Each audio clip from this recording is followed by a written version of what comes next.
Jadi di sini gue pengen bahas ya ke kalian, gimana caranya kalian semua yang di sini itu bisa belajar sukses 10 kali lebih cepat dibanding biasanya. Banyak banget dari kalian yang nanya. Waktu itu gue pernah bikin post ya di community, gue tanya ke kalian, apa yang kalian pengen pelajarin dari gue? Di situ ada banyak jawaban ya, ada yang bilang di 2030 kayak gimana nanti, solusinya apa, itu udah gue bikinin semua videonya. Tapi ada satu pertanyaan yang menurut gue menarik. Ada yang tanya gimana sih caranya gue itu untuk belajar ya, jadi belajar untuk belajar. Nah, makanya di sini gue pengen ngajarin kalian, ya, gimana caranya kalian belajar untuk sukses. Belajar yang gue maksud di sini adalah belajar untuk sukses secara finansial ya. Jadi kita garis bawain belajar untuk sukses secara finansial. Bukan belajar untuk materi sekolah, bukan untuk belajar untuk spiritual, bukan belajar untuk kesehatan ya. Gue nggak ngerti semua itu. Yang gue ngerti adalah belajar gimana caranya kalian bisa punya duit yang banyak. Penting banget dalam hidup ngerti seni untuk belajar ya. Karena kalau belajarnya itu tidak efektif, misalnya lu mau sukses, tapi belajar untuk suksesnya itu nggak efektif, itu bisa berabe. Waktu gue masih muda, ya, gue itu selalu untuk bikin semua hal itu sekompleks mungkin. Gue merasa gue paling pintar, gue pengen bikin sekompleks mungkin. Contoh ya, dalam segi investasi aja. Kalau lu tahu gue sekarang, cara ngitung portfolio gue sekarang,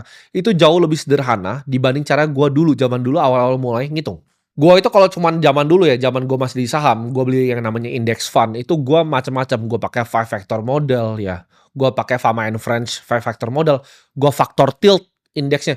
Repot banget pokoknya ya. Kebanyakan teori ya, dan pakai cara yang simple sekarang gue lakuin ya. Semua teori yang gue pakai dulu aja kalah. Itu yang gue pikir ya, sekarang setelah gue pikir itu adalah cara paling bodoh ya. Ketika lu coba untuk meribet-ribetkan sesuatu dari investasi lu ya, dari flow lu bekerja. Manusia itu punya otak yang simple. Kita harus bikin semuanya simple. Makanya kalau kalian rata-rata perhatiin video gue, itu semuanya kesannya sederhana. Karena jauh lebih gampang ya untuk membuat sesuatu yang kompleks ya. Ngitung model discounted cash flow dan lain itu anak kecil juga bisa. Gue pas udah kecil udah bisa. Tapi untuk menjelaskan sesuatu yang sangat kompleks dengan bahasa yang paling sederhana, itu hanya orang yang super pintar yang bisa lakukan. Makanya kalau kalian lihat konten-konten gue, banyak yang suka ngomong, oh ini dia sederhana ini untuk misalnya terlalu simpel pembahasannya.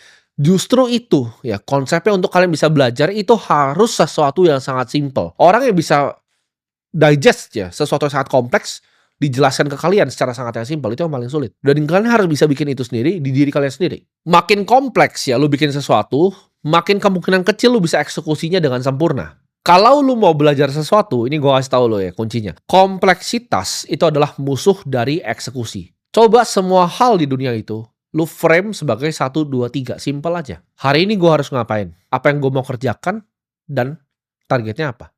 Lu lihat ya, McD itu desain semuanya dengan simple. Drive thru, ya kan? Lu pesen, lu bayar, lu ambil. Pesen, bayar, ambil. Selanjutnya lagi, pesen, bayar, ambil. Simple, 1, 2, 3. Jadi di video ini ya, gue akan bikin simple juga. Gue bikin 3 cara untuk lu bisa belajar sukses yang paling efisien. Gue kasih tau ya, orang di dunia ini banyak sekali itu cuman sukanya setengah-setengah ya. Jadi ketika mereka coba main game baru, mereka coba untuk bisnis yang baru, mereka coba untuk bahkan olahraga yang baru. Contohnya, ketika lu lihat nih, banyak orang FOMO main pedal. Semua orang di dunia ini kesannya kayak mau main pedal gitu kan. Di Indonesia, oh ayo cari lapangan pedal, main pedal. Yang lu lihat dengan orang yang suka coba-coba begini, itu apa? Pertama dia akan jagonya cepet ya. Dia jagonya cepet atau abis itu dia hit apa? Dia hit yang namanya plateau ya. Dia rata. Sama kayak lu yang sok-sok pengen belajar nih, belajar nyalain kamera, pertama lu langsung jago. Tapi nextnya lu akan plateau, sama kayak main game. Makanya ada orang yang coba beribu-ribu kali makanya masih cupu. Emang awal-awal ya, lu mulai sesuatu semuanya itu cepat. Lu mau main basket awal-awal juga cepat. Tapi kalau lu main basket level nasional tuh sulit sekali gitu. Lu kan ketemu plateau gitu. Lu harus latihan untuk shooting misal 1000 kali sehari. Ada levelnya ke setiap game yang lu mainin. Lu mau main piano pun juga sama. Untuk lu cuma sekedar bisa main lagu pop, ya ganti-ganti kunci, itu gampang sekali. Itu cepat sekali belajarnya. Tapi lu kalau mau main improvisasi yang sulit, lu tidak dilatih secara klasikal, lu main jazz pasti berantakan nanti. Lu nggak punya fundamental basis yang kuat. Gimana caranya jari lu bekerja di atas pianonya. Dan ini yang dilakukan sama 99,9% orang di dunia ini. Mau itu bisnis, mau belajar untuk sukses, mau belajar main basket, mau belajar main piano, semuanya seru dan gampang di awal. Tapi ketika udah mulai sulit, mereka nyerah. Oh ternyata sulit ya main pedal di level yang lebih tinggi. Ya memang sulit. Ketika sulit mereka mikir apa? Ah ini udah nggak seru lagi. Baru mereka quit. Ya, ketika bisnisnya udah mulai susah nih. Buka clothing line. Udah mulai susah. Buka cafe. Mulai susah. Mulai susah. Semua mulai susah. Akhirnya lu semua berhenti. Banyak orang yang gue kenal ya. Teman-teman gue misalnya dari zaman sekolah. Mereka bilang, oh gue punya 3 bisnis. Mana bisnis lu? 3 bisnis sampah maksudnya. Oh lu punya clothing line, punya coffee shop. Apa? Bisnis sampah semua 3-3-nya. Gak ada yang jalan dan gak ada yang berhasil. Semua hal di awalnya pasti menyenangkan ya, baru dari lu pacaran, lu belajar investasi awal-awal menyenangkan, tapi lu kan hit plateaunya ya, baru dari situ Lu bisa ngelewatin nggak masa-masa sulitnya? Lu bisa lewatin nggak persisten dan fokusnya? Itu baru lu skill diuji untuk dari yang biasa aja sama yang terbaik di dunia. Nah, jadi kita akan masuk ke yang pertama. Kalau lu mau belajar untuk sukses, ini yang paling menurut gue paling efisien ya. Cara pertama adalah modeling. Lu model orang paling sukses di industri yang lu mau. Modeling nih caranya banyak. Bisa dari orang yang lu kenal sampai yang lu nggak kenal. Tapi menurut gua kebanyakan di sini pasti modeling seperti gua di awal-awal. Gua model orang yang gua nggak kenal. Model pertama gua itu siapa? Yaitu Warren Buffett. Gua ikutin semuanya. Semua yang dia pernah ngomong, semua yang dia pernah tulis itu gua ikutin. Gua tahu ketika market crash itu dia mikirnya apa, ya bahkan letter Berkshire tahun 2001, gue inget banget. Dia mulai pesimis kan 2 tahun dia minus. Dia kalah tuh sama S&P. Gue inget semuanya kayak photographic memory di atas kepala gue. Semua yang dia pernah tulis, semua yang dia pernah ngomong, semua Berkshire letternya itu gue baca, semua annual meetingnya gue tonton di YouTube. Itu yang pertama kali gue modal. Setelah 2 itu, yang dari direct source-nya pertama itu gue telan semua, yang direct dari dia, yang dari mulut dia, dari tangan dia, gue telan semua, baru gue ambil yang third party-nya, dari pihak ketiga, yaitu yang tulis buku tentang dia. Snowball dan lain-lain, itu semuanya gue telan. Lu kalau mau jadi investor yang paling jago, lu model Warren Buffett. Kalau lu mau jadi pengusaha software paling jago, lu model Larry Ellison yang bikin Oracle.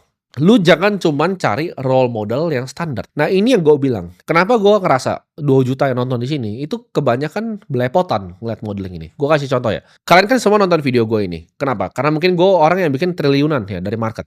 Dan kalian pengen belajar, oh gimana caranya bisa bikin duit triliunan dari market juga. Tapi di situ gue suka lihat dari audiens gue, preferensinya. Gue cek itu, channel-channel yang kalian buka selain channel gue. Itu semuanya channel sampah yang orangnya nggak punya duit. Jadi lu setelah nonton gue, lu nonton sampah. Lu nonton gue, lu nonton sampah lagi.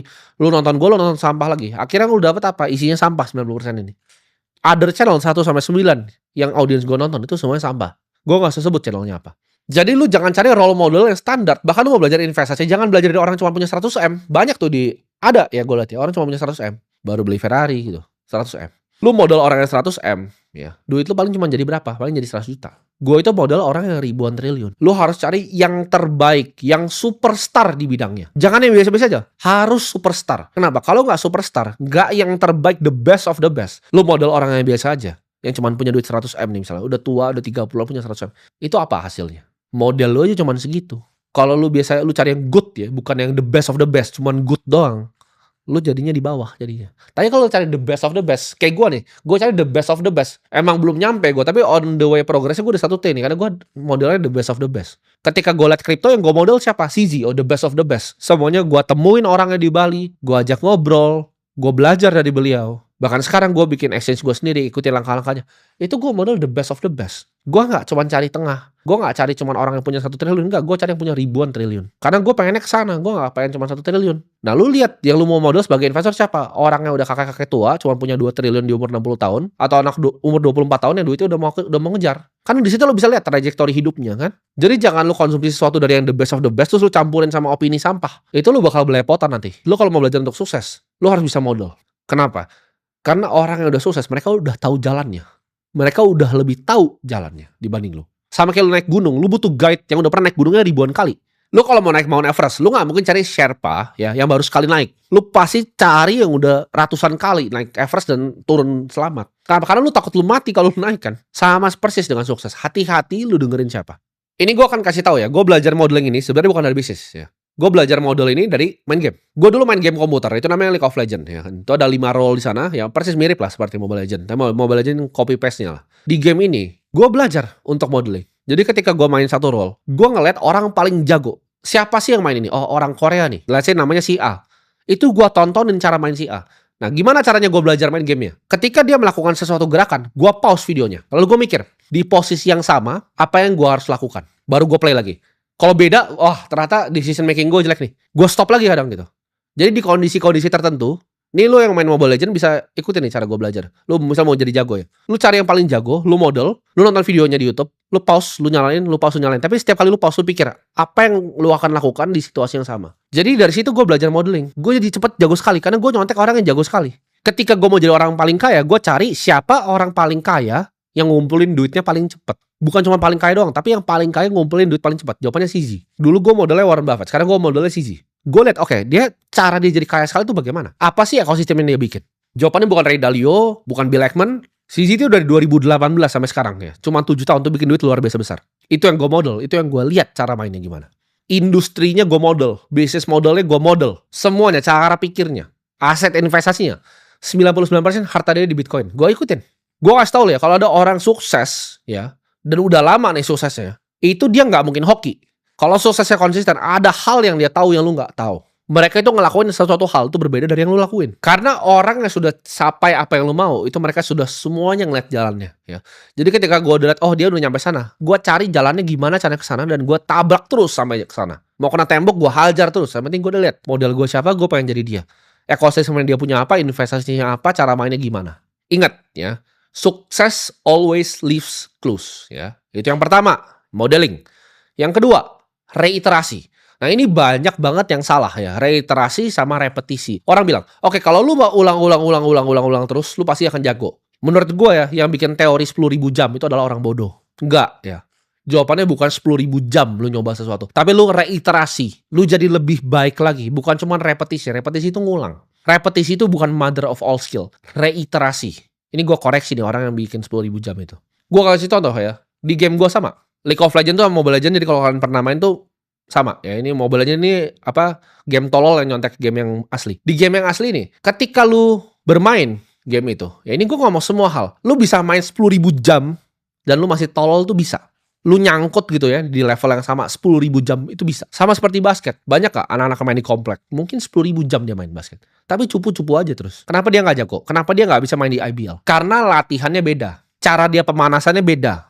IBL tuh ada conditioning. Mungkin yang main 10.000 jam ngasal-ngasal lompat-lompat mendarat ngasal tuh celaka. Cedera cepet. Kenapa dia nggak pernah bisa main di levelnya IBL? Dia cuma gaya-gaya dribblenya biar keren aja. Tapi tidak efisien. Nggak satu gerakan bisa ngelewatin orang. Dia nggak belajar pola yang kayak orang IBL main. Otaknya nggak sampai. Ketika dia main di komplek, nih jago nih. Main lomba, dikasih pola, berantakan. Karena itu cuma repetisi, bukan reiterasi. Tidak diasah. Lu trading di market, ya. Lu ngasal, lu trading 10.000 jam, bisa tetap jadi orang tolol, cuman gambar-gambar garis. Tapi kalau setiap trade yang lu bikin, itu lu tulis di Excel, oke, saya bikin trade ini karena ini. Semua investasi di hidup gue, itu gue bikin caranya Warren Buffett, ada 20.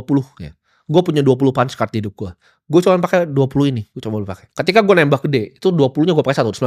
Seumur hidup gue cuma boleh punya 20 investasi. Jadi gue lihat tuh, bener-bener keputusan gue apa sih? Gue inget, pas gue beli Bitcoin dulu, apa sih yang gue pikirin? Pas gue beli BNB dulu, apa sih yang gue pikirin? Gue tulis itu. Gue beli di harga segini, karena waktu itu gue mikir ini. Karena gue mikir waktu itu kondisi makro seperti ini. Jadi itu yang gue pikir terus. Gue nggak ngasal gitu. Ketika salah, gue review ulang. Oke, waktu itu gue mikirnya apa ya? Waktu gue beli ini. Semuanya diulang dan direiterasi sama. Lu main game, nonton reviewnya. Lu jangan cuma main terus nextnya main kalah, main kalah. Kalau lu kalah berarti ada hal yang bego yang lu lakukan. Lu nonton replaynya, oke salahnya di sini. Itu namanya reiterasi. Bukan ngasal main-main 10.000 jam lu jadi tolol juga. Sama kayak bisnis, lu 10.000 jam jadi tolol juga. Investasi sama. Lu 10.000 jam lu ngasal beli ini, spekulasi kayak judi, ya lu pasti miskin juga ujung-ujungnya. Reiterasi adalah sumber pelajaran dari semua skill. Jadi penting untuk belajar. Dan yang ketiga ya adalah nyemplung total. Pertama modeling, kedua reiterasi, ketiga nyemplung total. Lu kalau nyemplung total ke suatu tempat, contoh kayak gue 2022 itu gue nyemplung total ke kripto. Gue datengin model gue CZ. Gue datengin semua market maker di dunia. Gue terbang ke berbagai negara. Gue pelajarin tiap kali gue ke negara, bahkan cuma jalan-jalan di Turki aja, gue pelajarin sistem moneternya bagaimana. Gue cari di internet kenapa sih harga di sini naik terus. Apa sih yang bank sentral lakuin sampai blunder begini? Kenapa semuanya pakai Bitcoin di sini? Gue pelajarin terus ya. Selama 3 tahun terakhir hidup gue itu cuma di kripto. Yang gue pikirin dari pagi sampai malam adalah teknologi ini gimana cara merevolusi dunia. Dan bagaimana gue punya infrastrukturnya, gue punya railnya di sini, gue punya fundnya di sini, gue punya exchange di sini, gue punya semuanya gitu. Gue punya dana abadinya, gue punya family office sendiri, semuanya di kripto. Gue nyemplung, gue kasih 100% hati gue ke sini. Kalau lu gak nyemplung 100%, lu cuma setengah-setengah, lu tidak akan dapat hasil yang lu mau. Percuma lu mau modeling, lu reiterasi, tapi kalau lu gak nyemplung full, lu masih setengah-setengah. Lu pasti pengen belajar A, pengen belajar B, gak bisa. Gue tahu ya, opportunity ada AI di depan mata, tapi nggak gue ambil karena gue tidak bisa. Ada energi juga di depan mata nih. Gue bisa aja main solar, ya main wind, main geothermal. Gue punya duitnya, gue punya koneksi, gue bisa main. Gue ditawarin sama grup-grup konglomerat paling besar di Indonesia. Ayo main energi bareng kita main. Sabar dulu, gue fokus nih, ya kan? Yang ada meme itu, fokus kripto ya kan? Fokus gue. Mau lu orang bencana itu gue gak masalah, terserah. Tapi gue tahu dalam 10 tahun gue jadi yang terbaik di industrinya. Lu kalau bisa buktiin gue ada industri lain yang bisa bikin orang kaya lebih banyak dan lebih cepat dari kripto, gue akan pindah. Karena jawabannya di bumi ini tidak ada. Oh dia lu jual kripto? Enggak, lu orang goblok bawah kolong jembatan. Orang paling cepat dan paling kaya ya di dunia ini, listnya ini paling banyak Itu dari satu industri kripto, bahkan bukan AI. Perhatikan Sam Altman yang bikin Scale AI semua, kripto tuh lebih cepat